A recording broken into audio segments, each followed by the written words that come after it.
This episode of Quitters is brought to you by Primal Kitchen. How are you? I'm very much feeling this. This is a holiday season when every other Christmas season, I don't have my kids. And it becomes kind of a spiritual thing for me, kind of a renewal, like taking stock of my life, cleaning out closets, getting rid of stuff, and kind of looking at the new year with sort of some positivity as opposed to like, what am I going to change and how am I going to be better? This year, Primal Kitchen is definitely going to be part of it. I want to nourish myself. I love that. I'm going to be focusing on paying attention to what I want and blocking out some of the noise that pulls me in a million directions, like ordering food all the time, like going out to eat all the time. And so I'm going to be doing some cooking with Primal Kitchen for sure. I've really come to love it. It's in my refrigerator. I have to say, I'm becoming more and more a fan every day. So Primal Kitchen for 2023, people. Quitters listeners can save 20% at primalkitchen.com/quitters. Or find Primal Kitchen products at your favorite local grocery store or retailer. What are you going to make? I'm going to make keto buffalo chicken wings. I love a chicken wing. My favorite flavors are buffalo, lemon pepper, hot. And I know that I'm going to make these keto buffalo chicken wings. They're going to taste delicious. I'm going to feel good afterward. They're going to be all organic and yummy. And I'm going to have protein. I'm going to feel stronger. I'm going to be able to sleep well. It's going to be lovely. I can't wait. By the way, Julie, I bet you'll like this.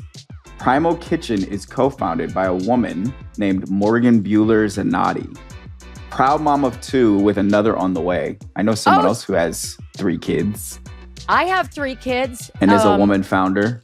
And I'm a woman founder. I support women founders. It is so freaking hard to run a business, to work, to get out there and to be pregnant and raising kids. It's nearly impossible. And my hat is off to every woman that does it. Kudos to Morgan Bueller-Zanotti. Kudos to all women founders.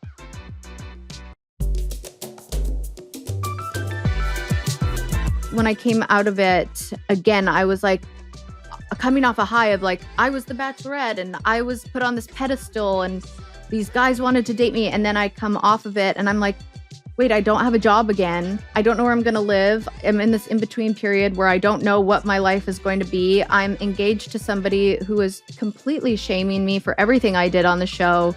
Again, I started, well, I'm not going to go out and I'm just going to stay in bed. And I'll just, my friend has lorazepam. I'll just get something if I need it. And I started going down that same spiral again. Hi, I'm Julie Bowen. And I'm Chad Sanders. Welcome to Quitters. Today on Quitters, we got to talk to Kaitlyn Bristowe, who was a Bachelorette, who was on Dancing with the Stars, but her quits were, to me, really, really interesting. And I always love it. You and I really rejoice when someone says, I'm going to say something I've never said before. It just means like the conversation's getting real. It's like we go from FM to AM or something like that. It's like a slight channel change. It's interesting. She was so confident about sharing what she said. Like it wasn't a secret, but she had just never said it before. So it was really, really interesting. She's very comfortable being challenged. I think she has a real confidence underneath her. I mean, it's right there. Mm-hmm. And I counted, I think 4 things that she talked about quitting. Mm-hmm. So if you can count those 4 things and comment on our Instagram with them, that'd be awesome. I will write and DM you a haiku. A haiku? Yeah. Is that you doing haikus now? I have never done a haiku since 4th grade, probably. Is it 575? I think so. Yeah. Okay. All right. I like it. So get a haiku. Here she is, Kaitlyn Bristowe. Hi. We met before. Yes. How are you? But Chad, you have not met. So we have not met. I am Chad. Hi, Kaitlyn. Hi, Chad. Nice to meet you. You got a pretty cool background too. Oh, well, I'm kind of sick of it because it's been the same background for me for the last 5 years of podcasting. So I'm over it, but I'm glad you like it. Are you going to do a refresh? I'm going to. Yeah, I think I'm going to switch because my fiance has an office upstairs, but he's actually going to get his own office space outside of the house, and his is much bigger than mine. So I'm going to move up there and do a little revamp. Thank you for being here. Oh my gosh, thank you. No, thank you. We're going to talk to you about probably a bunch of stuff. You do a lot. You're an entrepreneur. You are an artist. You're a podcaster. And you also like, you're a dancer. I mean, you do a lot. You're a podcast studio designer. And you gained a large platform, from being on TV. Did you ever feel like, am I allowed to try to do all these other things and to participate in all these other things? Or do I have to stick to the thing that got me here? Actually, I've never been asked that question before. And that's a really good question. Bam! We get so excited when that happens. That's really good because I've done so many interviews and so many podcasts. So that's right out of the gates. Great question. And yes, because I think, the majority of us suffer from imposter syndrome. So like myself, I was this, little naive Canadian who didn't know anything about television or the entertainment world. I got thrown into this reality show overnight, and I've watched the show since whenever it started. And so I didn't know there was such thing as evolving into a businesswoman or person or having a brand or an empire out of a show like The Bachelor or The Bachelorette. I've seen people maybe go into like ET Entertainment and be a host on there. So I was like, I don't know what's going to happen. I'm probably going to be the drunk girl night one that gets sent home, and who knows what's going to happen for me. So I thought when I came off the show, I've got 15 minutes. I have got to make hay while the sun shines, and I need to stay in my lane. And I thought that was being, a personality on Instagram. And when I went on The Bachelor, it was Instagram was just starting to really blow up and be like, oh, there's something here. You can maybe make this into making money for a little while or create a business. And so I was like, I was The Bachelorette. I was on The Bachelor. I'll stick to talking about that.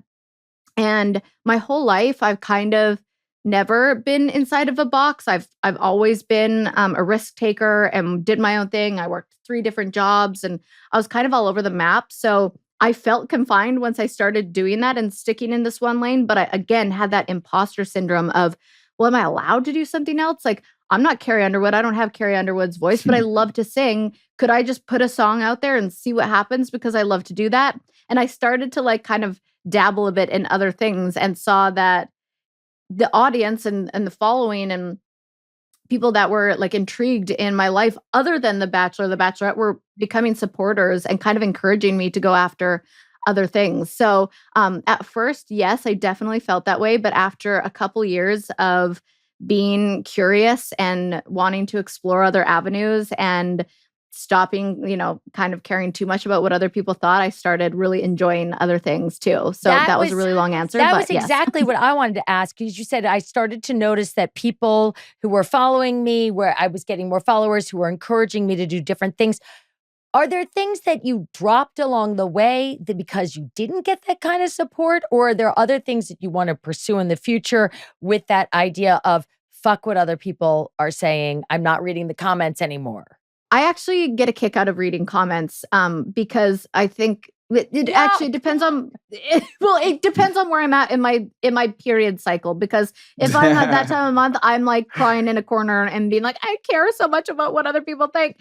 But other times I feel like the majority of people are so kind that when I see a nasty one, I kind of hold now in my life a place of compassion for them, where I'm like, wow, they must be something's wrong. That ain't right. So I'm looking at it through kind of a different lens. But yeah, to be honest with you, I kind of came into my own a little more throughout the years of doing what I love to do and what makes me happy. And I dropped things that weren't authentic to me because I think people can see through that. And I think part of why I hate tooting my own horn, but part of why I was a success story from Bachelor and went into Bachelorette is because people were like, oh, she's not like every other Bachelorette we've had. She's not the girl next door. She swears, she has tattoos. She says inappropriate things, and she's more relatable.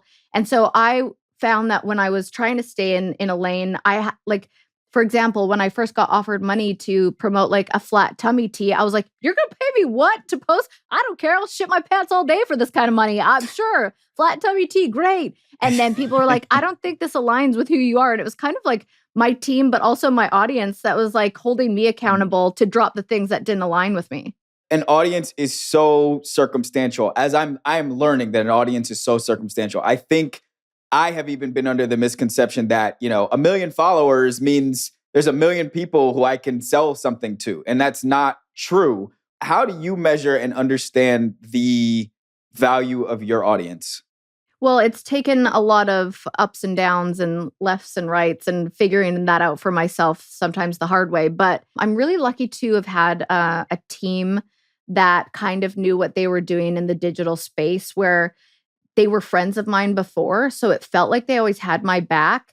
And they kind of encouraged me to listen to and use your audience, use your followers to see what people like and what they don't like, and take polls and listen to them, because as much as you have to stay true to who you are and promote the things that you really believe in, you also have to listen to your audience's constructive criticism. And you could tell the difference between like a hater and constructive criticism and what people want to see and when people are just trolling. And I think it's really important to pay attention to that and see what your audience wants, what they're craving, what they're enjoying. And what's really nice and refreshing is I feel like people want honesty, talk about mental health. People are really craving the stuff that I want to give them right now. Right. So it's I feel like the audience is kind of, we all used to love the Bachelor and Bachelorette and the drama and the cat fights and the Real Housewives, but I feel like people are really craving connection at this time, which is really cool.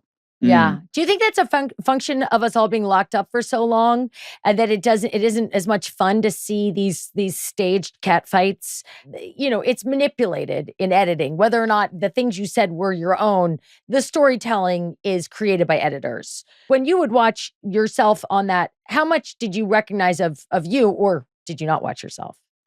Oh, I watched. I watched and was so surprised, just because, again, I didn't understand editing or television and I didn't know anything about it. So I was like, how did they do that? Or wait, I didn't say that about this. I was shocked, but I was also fascinated because I was a fan of the show for so long that I was like, this all makes sense. And a really cool example is when I used to watch the show, all the women the more I got to know them, the more beautiful they became. And when I went on the show, I said, at what point, we're down to like the final 6. At what point do we start getting professional hair and makeup? And they're like, you don't.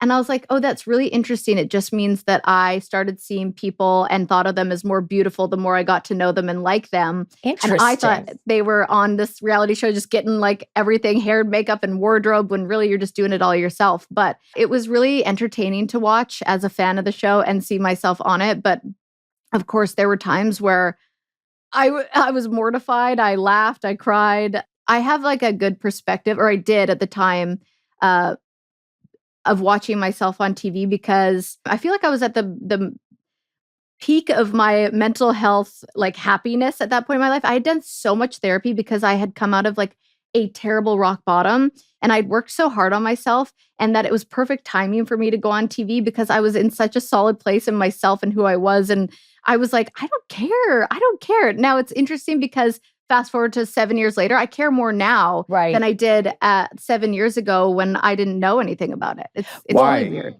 Why? You have more to lose. Am I right? Yeah.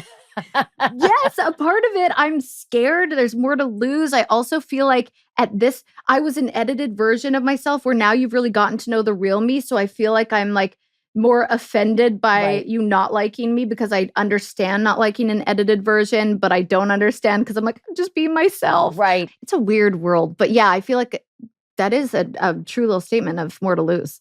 And now a word from our sponsors. Chad, you know about my special relationship with Saatva mattresses, right?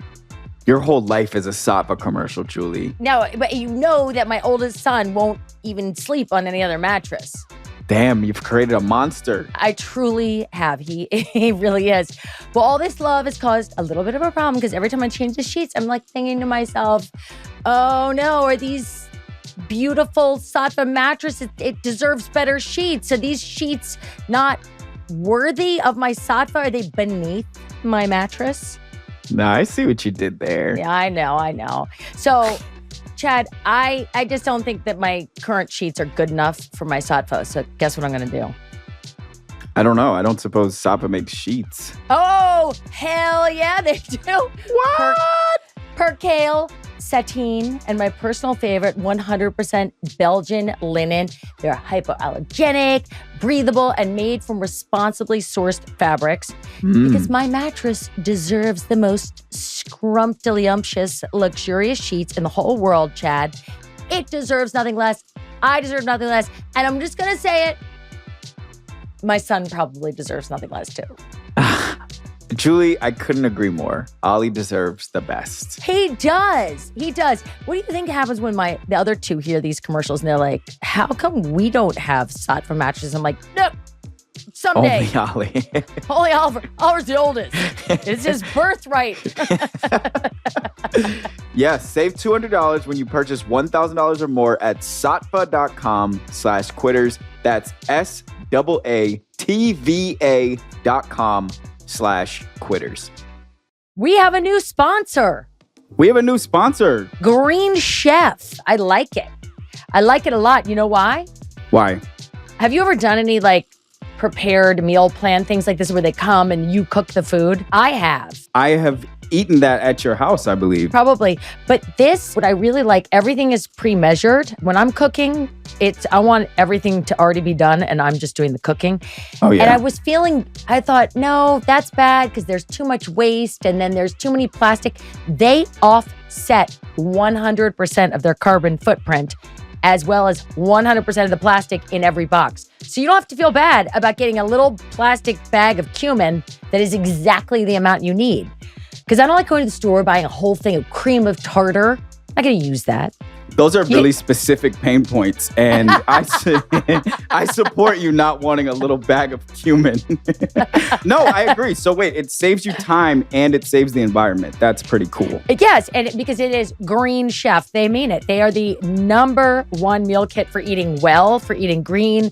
You can go keto or paleo, or I like the fast and fit because it's super quick. I have my kids half the week. They like the more meaty options. They like the Angus beef options. I like the vegetarian options. I love salmon. They've got a salmon that's crusted in pecans that is delightful. The salmon, it's slamming. In 2023, help yourself to delicious, convenient recipes that support your healthy lifestyle and taste good too. Eat well in the new year without sacrificing taste. Listen, I just threw that in. That's not even on here. Listen. Go to greenchef.com/quitters60 and use code quitters60 to get 60% off plus free shipping. Green Chef. Green Chef. Go get it. Something that you can do in only 15 minutes that'll make you feel like a whole new person is get a wax. That's a fact. It only takes 15 minutes. European Wax Center has 15-minute appointments, which is efficient. I like that. But it is a process that needs to be comfortable and you want it to go quickly. Really? No one wants to go slowly at a wax. You just want it to be you just want to. Yes, but they use a wax that is it's not tearing the skin. You want to grab the hair and not the skin. And when it's done right, it is done right. And you just feel you feel like you just exfoliated and cleaned and showered. You can't feel cleaner and better than after you get a nice fresh wax. And when they are professionals, you surrender and you're boop, boop, boop. It's not unpleasant, and it feels quite good to be free of all that hair. And don't forget, you get your first wax free. Your first wax is on them. With 15-minute appointments, an exclusive comfort wax, and an array of post-wax products, beating the winter blues is smoother than ever before. Want to give us a try? Your first wax is on us. It's on us. We are part of the European Wax family. We are part of it. We are. So experience a new state of smooth at European Wax Center. Make a reservation today. Your first wax, like Chad said, it's free, baby. Free. You're going to love it. So when you talk about coming out of a rock bottom, are we talking about after you had broken up with the hockey guy? Yes. Kaitlyn had been dating a guy when she was in her 20s who was a hockey player, went to Germany. And all we know is that you felt like you lost your sense of self. And as the name of our show is Quitters, I was particularly fascinated with this story. What made you give up that moment? What made you give up being with him and Germany? And what made you hit that rock bottom and quit being in that bad place? You know what? I'm going to share something that I've never shared with anyone before, not even on Thank my own you. podcast. I was just about to ask if you will please do that in Yeah. however you tell this story. Honestly, the moment is when the cops were actually called on me for being not like verbally, like they could hear screaming coming from a room. Ooh. And that's not me. I'm not, I'll like raise my voice or I'm feisty. Right. But this was like a broken human being. And I was scared for who I was and who I was acting like. I felt like a child having an out of body experience, like temper tantrum. And I never thought like, oh, someone's going to call the cops on me. Like, that's not me. And so when we had a knock at the door and it was police being like checking in on us, I was like, this is not right. Something's not right. This isn't me. I was 97 pounds. I was so just a shell of myself. I realized like, I always thought, living the dream as a Canadian, I'll marry a hockey player, I'll be set up for life and we'll be happy and it'll be great. And once I started living that idea of what I thought was going to be my life, I lost myself slowly but surely. And I didn't have a job. I didn't have any money. I didn't have friends anymore because I had moved overseas and lost touch with everybody because I was kind of depressed. I couldn't even understand people in the grocery store. Like I felt so alone. He was always on the road. Girlfriends of the wives of the hockey players and girlfriends kind of had their own clique and I didn't speak their language. And I just like couldn't get anything going for myself to the point where I joined CrossFit, which I don't do CrossFit, but I joined it just because these guys that owned the gym were American and I could hear English conversation and I didn't feel so alone. But I was just a complete shell of myself. And I thought he's either leaving me or I have to leave, even though I truly think like I don't have anything negative to say about him. He was actually probably like the love of my life for a long time. But I was like, this is not how somebody should live. And when we got separated and he texted me and just was like, when I come back, you can't be there. And I was like beside myself, but I knew it was the right thing. And I had to at the I'm age. sorry. When the police separated you from one Yes. another? They made him go stay at a hotel. And let me just be really clear. There was no physical abuse going on here. This is all just me having a full-blown temper tantrum. And so, we were separated and I just thought, he'll come back in the morning and we'll talk through it. But like, this can't go on. But when I realized it had to end in that moment, I had to fly to Phoenix, move back in with my parents. And when they picked me up from the airport, we didn't even go to the house. We went straight to a doctor's office because I had just lost myself completely. And I know it always sounds so dramatic when it's a breakup, but like it felt like the biggest loss of my life. And I had nothing going for myself at an age where I thought like it's over. So I had to go to a doctor. I had to fill out paperwork on how depressed I was. They put me on medication and I just laid in, at the age of, I don't know how old I was, 27, on my parents' couch with nowhere to go, no home, no job, no money, and super depressed. As much as you are comfortable sharing, what's happening in a room where the police come that's not violent? Like what sparks an argument of that decibel level that I don't even remember. It felt like at that point it was just another day, another argument. I don't remember what exactly escalated it, but I'm sure it was something of him saying like, you've got to figure out something in your life. Like you've got to get a job or you've got to do. And I just felt so like, how am I supposed to do any of this when I'm just following your career and I'm following you and what you need to do and it's your life. And I'm just like this prop that's like bouncing around to everything he needed to do for his career. And I'm sure it was something because that was usually what it was. you sacrificed so much to be like in his life in the way that he wanted you to be. And then he shamed you for not also being someone completely different. I think what he saw was me becoming a shell of myself, and he knew I had things going for myself and that I could do something, and he knew doing something would actually fulfill me rather than just following him. So I think it was guilt. I don't know if he was necessarily shaming me. I think he felt guilty for me having to live this life that clearly made me miserable. Kaitlyn, you end up in therapy, you end up on medication. I'm a huge advocate of all of the above, any kind of help that you can get mentally. It's so important. And I am very woo-woo about all of this right now. And I believe that when someone's tantruming like that and has lost themselves, it's really a younger version of you that's taken the wheel. It's some 5 or 6-year-old part of you that has literally just like kicked the sensible Kaitlyn to the back of the bus and is just driving down the wrong side of the highway at 100 miles an hour. That seems to resonate with you. How'd you quit her? What was the process of making sure that you got back to the front of the bus?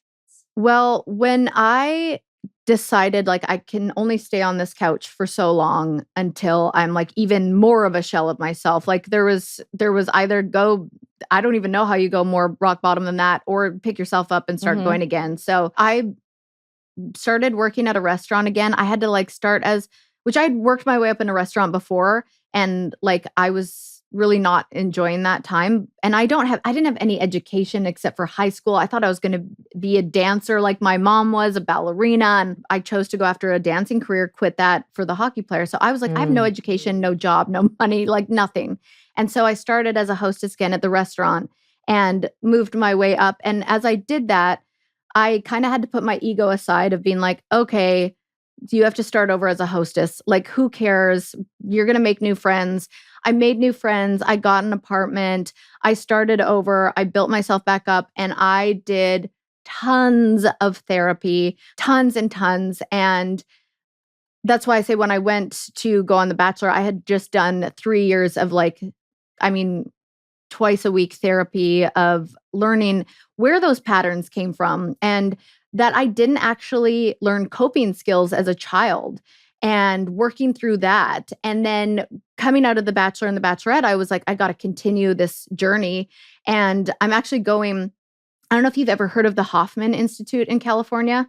No. But it is, oh my gosh, it is a week of actually diving into your inner child and doing really deep, intensive therapy with no phone, no TV, no computer, no work, just a week of, and I did 8 to 10 hours of paperwork essentially online about my childhood, even though I can look back and say I had a wonderful childhood. I actually don't think it could have been better. I have 2 parents who were just incredible still to this day. But when you dive deep, it doesn't matter if you have big T trauma or small T trauma. Everything affects who you are as an adult from your childhood. And so I'm actually doing this retreat in January, at the end of January, because I'm still learning so much about myself and how, I talk therapy, I encourage it all the time. And my therapist always says to me, because I had the exact same kind of life story as far as going, my parents loved me. They protected me. I had a very privileged childhood. Why the hell am I fucked up? There's no finger to blame in that way. And she said to me, the greatest thing anyone's ever said is death by 1,000 paper cuts is still death.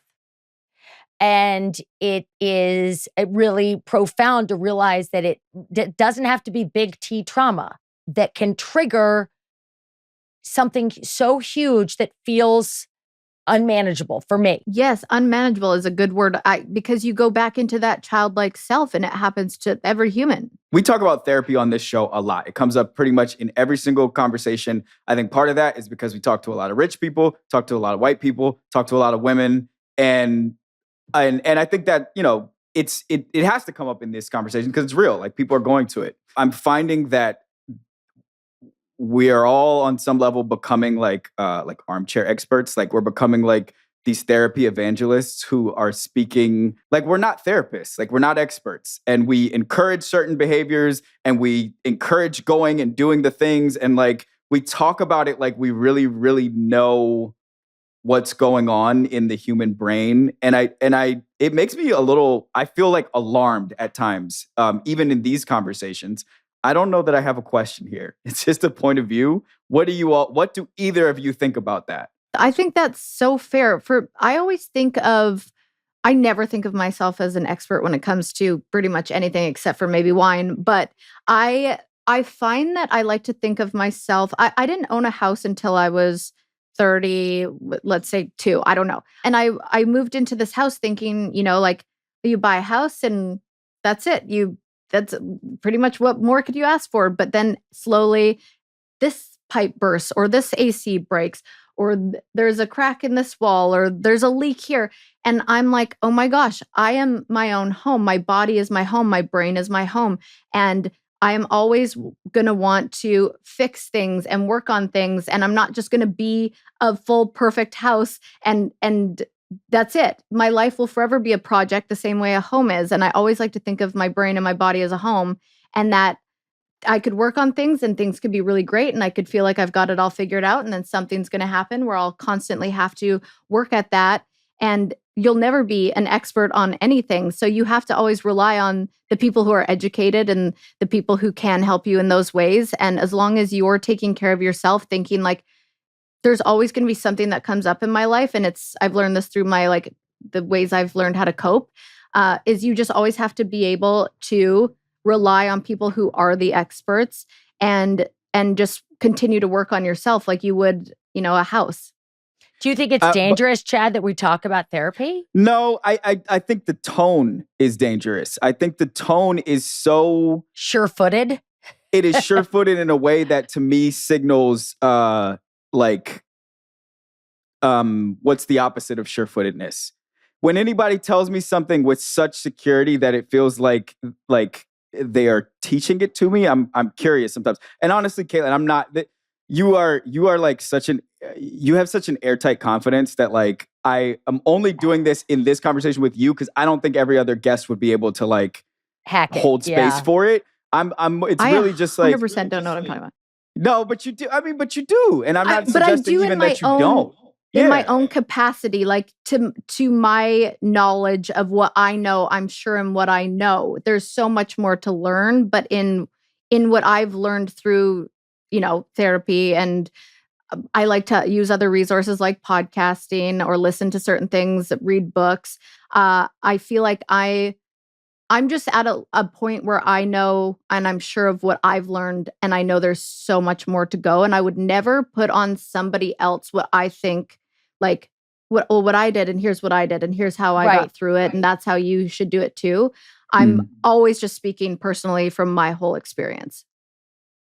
Yeah, I think I respect it. It's just tools in the toolbox. And like if somebody's listening to this and doesn't have access to therapy and doesn't have access to energy healers or the Huffman Institute or anything else, they can still find support in some way or another to examine their past traumas that may be informing their current behavior, however that works for them.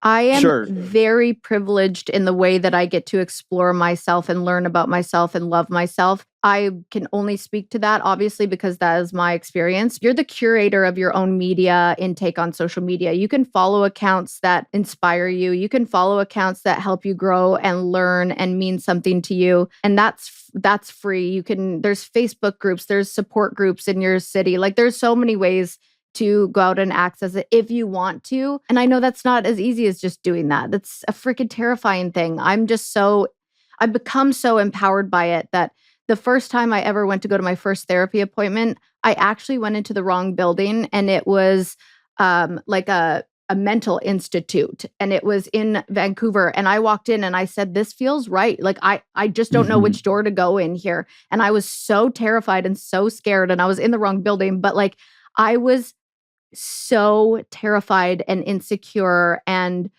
wildly insecure about the person that I was at the time. You were dealing with an addiction to Valium at the time. It was also addling your brain, your perception, how you were dealing with life. What made you quit doing that or know that it was time to quit? And how hard was that? Physically, emotionally, mentally?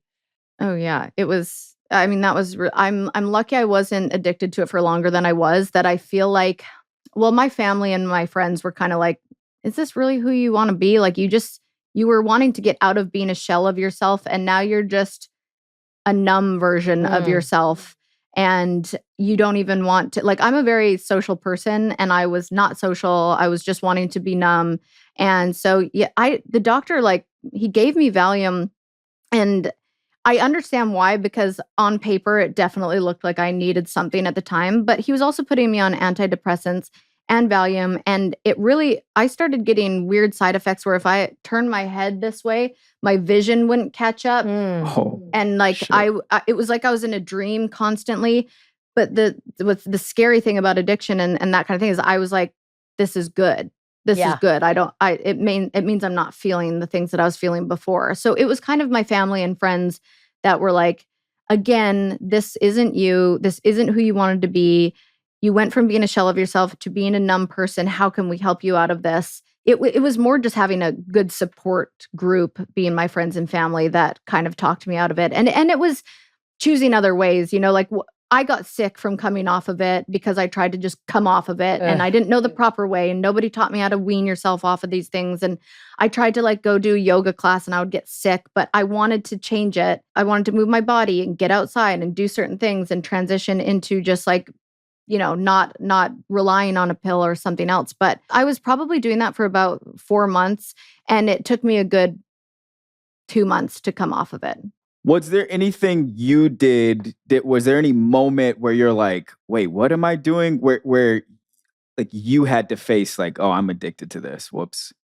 Yes. Yeah. And Can you describe it? Big whoops. It was, I'll never forget. My parents lived on at the time they were renting a place on a golf course and I went to go golfing and I love golfing. And I went and I was like, actually, I'm just going to go drink a beer and take a Valium because like that just seemed more appealing to me than feeling and going through a golf game. Oof. And when I went and did that, I remember sitting at the table and one of my friends was across from me and he looked at me and he was like, are you even here right now? And I was like, no. And he was like, I don't want to do this. Like this isn't fun for me anymore. And I'm like, this isn't fun for me either. And I was like, what am I doing? And then I went home and cried and slept, of course, because that's what it did to me. And I woke up and I remember that moment being like, I gotta stop this. Like my friends and family don't even want to be around me like this. What did you see like on his face? Was it fear? Was it sadness? Both. It was total fear when he was asking me if I was there. Like, are you like, it was fear. And it was kind of like, I was like, not really. And then he seemed just like sad for me. Oh. And I don't think anybody likes being pitied. And I remember in that moment being like, oh my gosh, I never want somebody to look at me like that again. Yeah. And what is Valium? What does it feel like to be on Valium? It felt like nothing mattered but being comfy and numb and like you were kind of in a dream, but you just didn't really like, nothing fazed you. And you just wanted to like, I don't know. I always just wanted to sleep, to be honest with you. I always just felt like really numb and tired. I liked it for like the 10 minutes of the like woo that you get. And then I just wanted to sleep. And that's all. I wanted the time to pass by sleeping.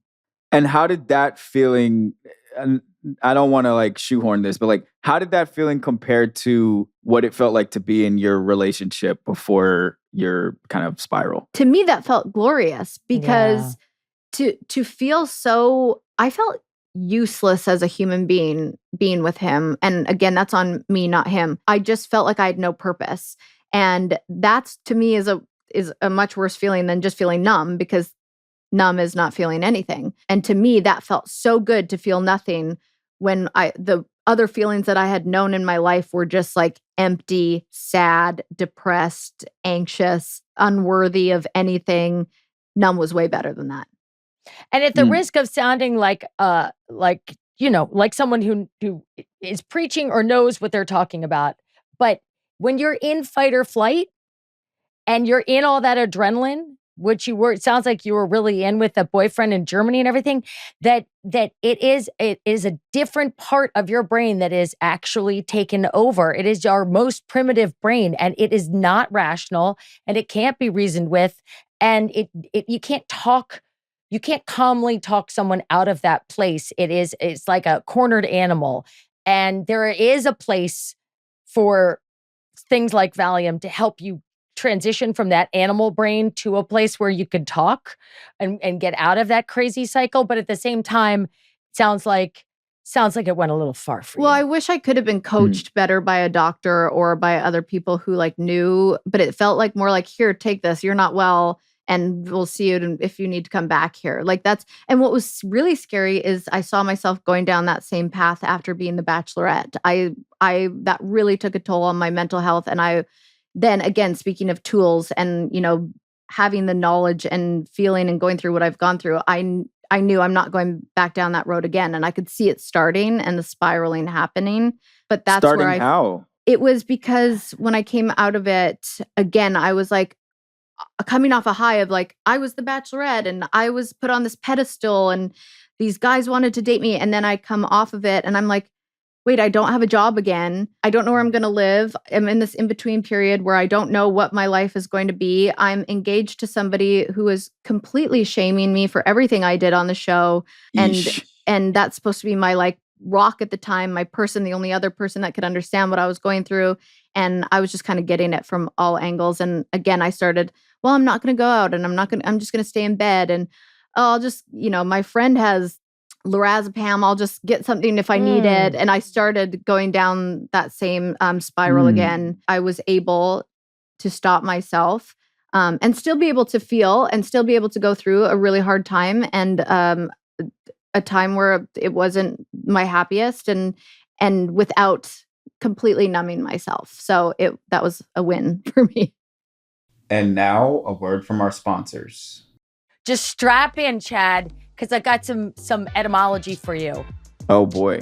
The word Viore is Italian for out, kind of like outside. It can be used in different ways. I love that. I have been very outdoorsy lately. And I've been like outside. I've been with the dog making fires. Like, I am excited about anything that references the outdoors. I love it. Ever since COVID, I feel like if you're like me, you walk in your closet and there's like your like hard pants and your like real clothes. And then you really have I just committed to athleisure. And like, why not make it look good? I agree. I think athleisure can look beautiful, especially when it's Viore. I think it is a fashion statement while also being comfortable, while also being a lifestyle indicator. They got a tennis skirt, they got a tennis dress, they have the halo dress.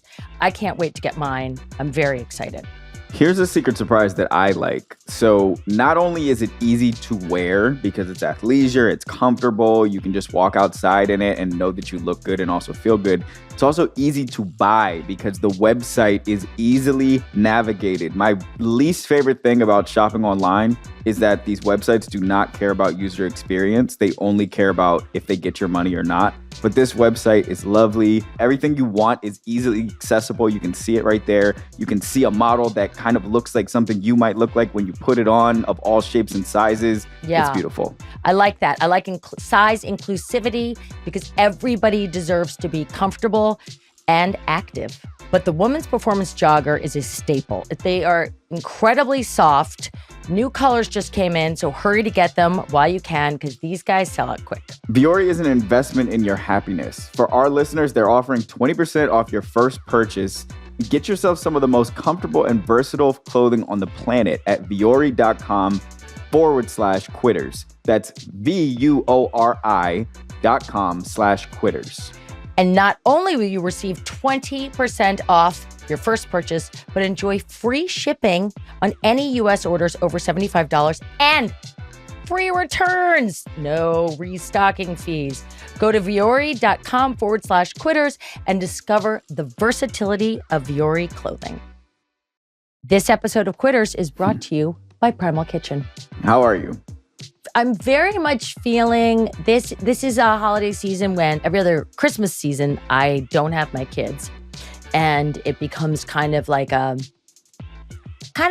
spiritual thing for me, kind of a renewal, like taking stock of my life, cleaning out closets, getting rid of stuff, and kind of looking at the new year with sort of some positivity as opposed to like, what am I going to change and how am I going to be better? This year, Primal Kitchen is definitely going to be part of it. I want to nourish myself.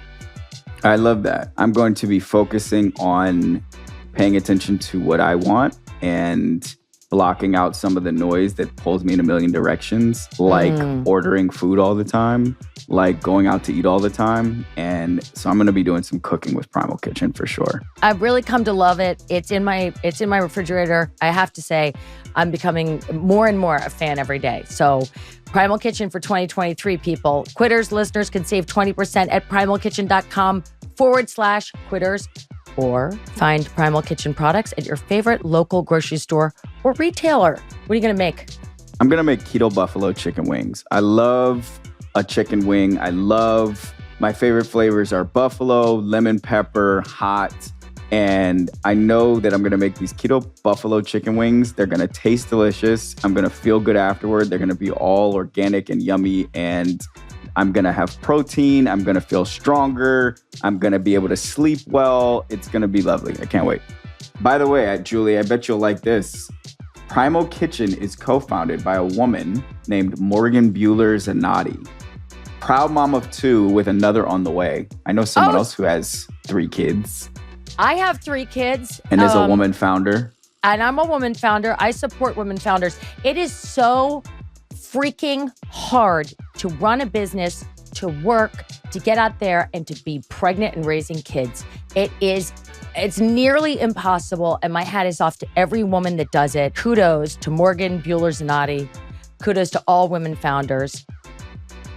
So it sounds like you've had some quits that were really good and turned the beat around and getting out of this shell sort of person, this like skinny, Valiumed out shell person was really good. But I want to go back to something you glossed over very quickly, which was that you quit dancing. And I scribbled, good quit, bad quit.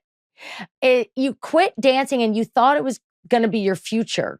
Can you walk us through what happened there and what it meant? Yeah, I think that has a lot to do also with certain things I still struggle with to this day, which is, I struggle with body dysmorphia and things that I went through as a young girl standing in a ballet studio, being stick thin and saying like, if you have ballet arms, but like your bottom half is, being told what your body should look like. And then standing in the mirror with all the girls, we would line up and compare bodies at like 13 years old.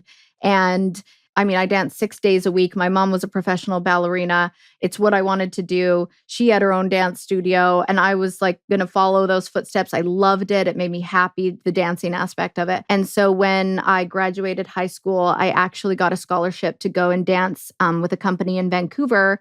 So I moved there, and I was like committing my life to dance. That's why I worked at a restaurant, so I could have the proper hours to do dance training.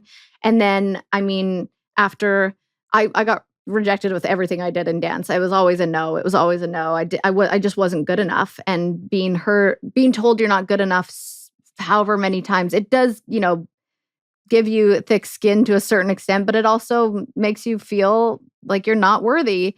And so when I met the hockey player and had the option to just, go live his life, and he made great money, and I could, quit dance, I could maybe just do it as a hobby. It just sounded like, okay, this is a good transition for me. So I quit, and I'm actually not, it was not a bad quit, because I do think it wasn't going to lead me anywhere.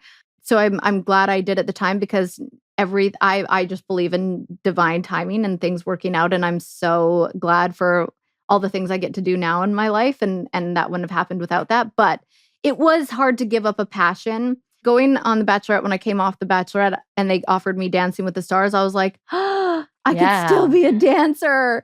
And at the time, they didn't let me go on Dancing with the Stars because I was still under contract with Bachelorette. And they told me I couldn't.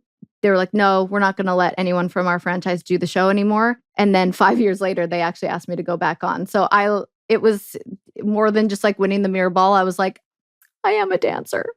I know this from Sarah Hyland, my TV daughter, who we met at her wedding. Love. Yes.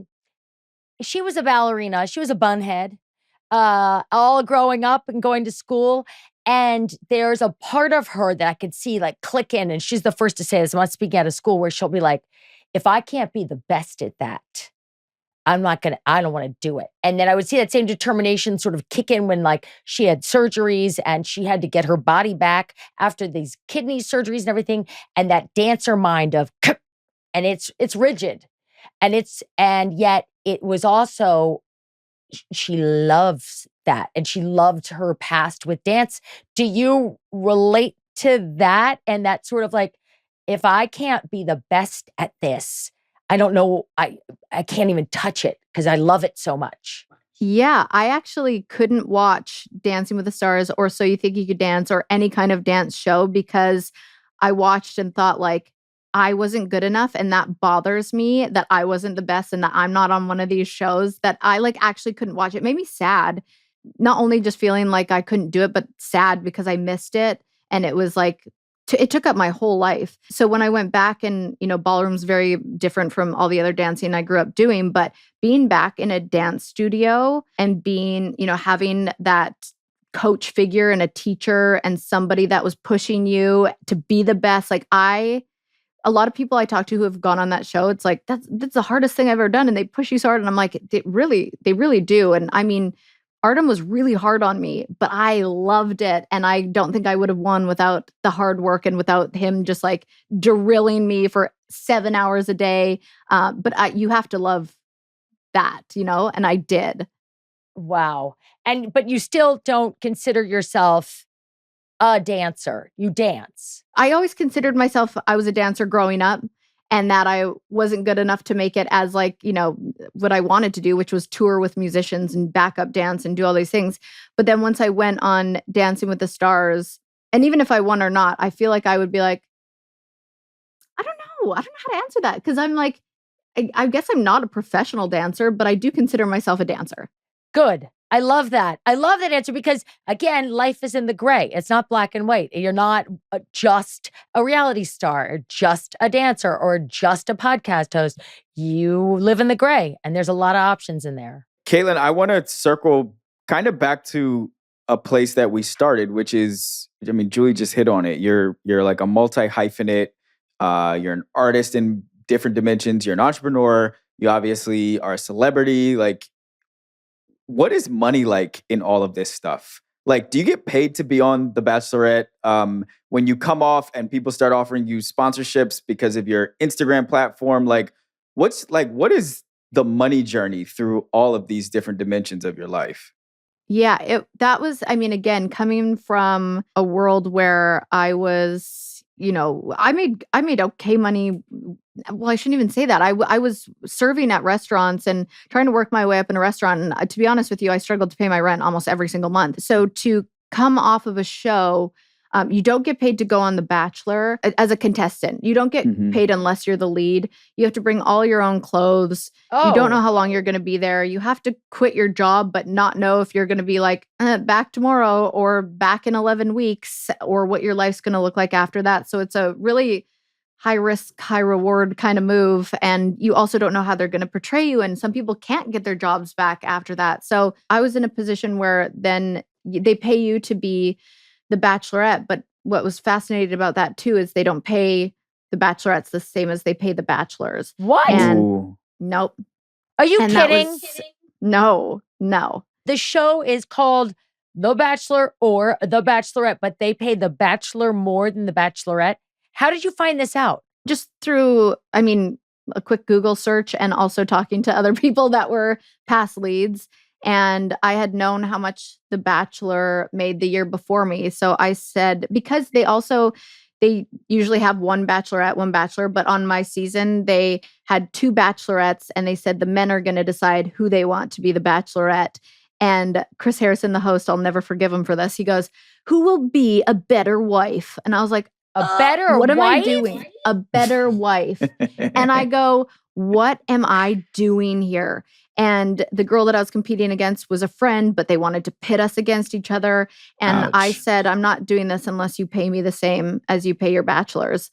And I got close, but yeah. How much? How much do they pay the Bachelor? Well, it's Googleable. It's different for, you can Google it. If it's Googleable, then we can say it right here. I'm the most open book. I will tell you anything. Please. My fiance also has a podcast where he has open discussions about money and what people make, especially coming out of TV. So for the Bachelors, well, let me actually say this. Emily Maynard, they wanted her to be the Bachelorette so badly. And I don't think she really wanted to. They actually paid her the most out of anybody, and that was, I think, $250,000. But most bachelors get paid $120,000, and I think some bachelorettes get offered like $40,000. What? And that's for how much work? That's for how many weeks of work or whatever? Well, I mean, you've already taken off however many weeks, like 11 weeks to be on The Bachelor, then a period of time where it's airing where you don't know what you're going to do, then taking off another 11 weeks off, but then you have to do media runs and everything after. And so it's a long time, and they should actually pay everybody way more than that. But that is what they pay you for like all of your services for The Bachelorette. Yeah, but The Bachelor. It's all about negotiating. So like some people, I was, again, lucky to have somebody, Penny Thao, she kind of knew that industry. So she set me up with an entertainment lawyer, which I would have never thought to do again because I didn't know anything about this. So it's kind of all in what you're willing to negotiate. And I know they said to me at one point, we thought this was about love for you, not money. And I was like, don't try and pull that that's disgusting. That's gross. Ever. Yeah, I could tell you a lot of gross things that they said. That's fucking shameful. Please do tell us. Well, I like,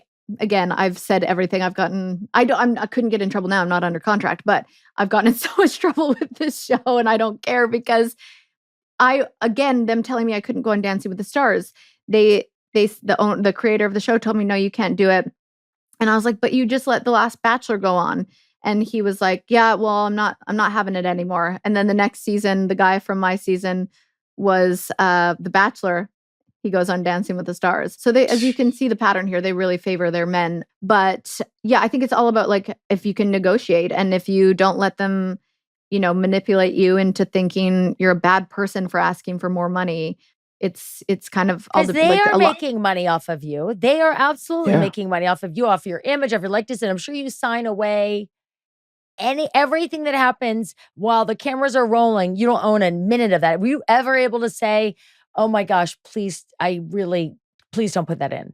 Yes, but I mean, again, if it was in the contract, the one thing that my entertainment lawyer helped me with was to say, I said, I don't want any hidden cameras or any hidden microphones, because that scared me for just like, if I'm in my room by myself, I don't know I don't know. And so that I used to work at Google, and I quit. And for about 3 to maybe like 5 years, if I'm being honest, I was really scared of Google still. I was like, they're going to read my Google Docs. They're going to have all my files. They're going to know if I say anything in public that's disparaging of them, they're going to sue the piss out of me forever. And I'm very sure that they spend a lot of time not knowing that I exist. But I need to ask you, do you still fear or have a respectful fear of anybody that worked for or on that show as producers, anything? Absolutely. Okay. And why? Tell me about it, please.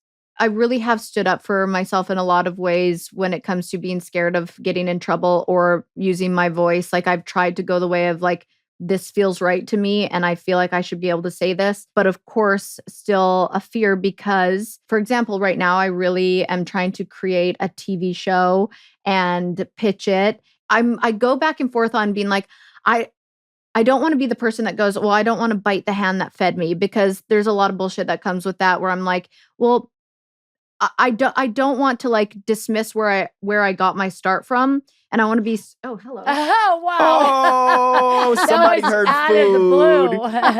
Somebody heard the hand that fed them. The hand that fed me. Yeah, he heard my tone. He was like, that's I need adorable. to protect her. Oh, thank you, baby. He's actually going to make noise in the microphone. Lay down. Lay down. What a pumpkin! Down. Hey, lay down. He's so fun. His name's Pino. He is an angel. He's about 3. He's so cute. Oh my gosh, he's so sweet. He protects it like you hurts so my soul. beautifully. I love it. I'm gonna bring my dog in here at the end. I love it.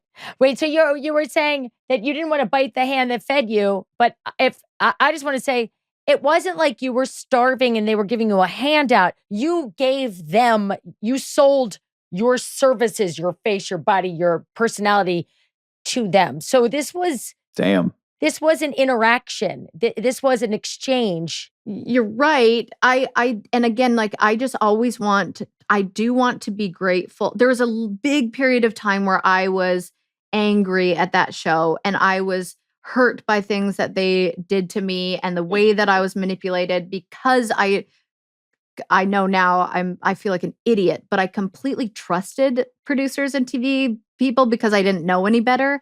Where now I'm like, oh, you took advantage of me. You totally, but again, that's, I did sign the papers and I did sign up for that. And so it's a very, I get really confused and I go back and forth on like being grateful, but also holding space for myself to also be upset with how I was treated. And then now still being, a little bit scared of certain people because they can shut down ideas or things that I want to do, but while also still being like, well, I want to stand up against that. And I can if I want to, because a lot of really crazy things were done in that show that people don't know about. Do you think there's a place you could get to? You already have a giant platform. You already have multiple businesses. You already have like, I guess just like, when can you not be afraid of them anymore? If you, like, I stood up when I was still under contract and I called out the creator of the whole show on being sexist. And I tweeted about it. I think you're brave. I'm just like, when does that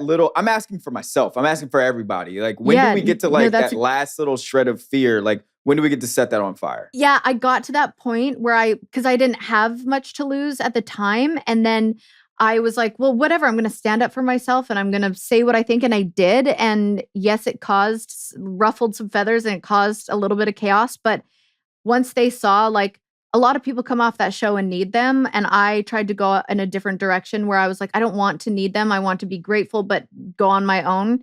And when they saw that I was doing everything that I wanted to do on my own, they actually came back around to me and had me come in and host 2 seasons of The Bachelorette with another girl. So then I was like, oh my gosh, I got to speak my truth and say what I was thinking. And I actually got rewarded for being honest and standing up to the person that I thought was being shitty.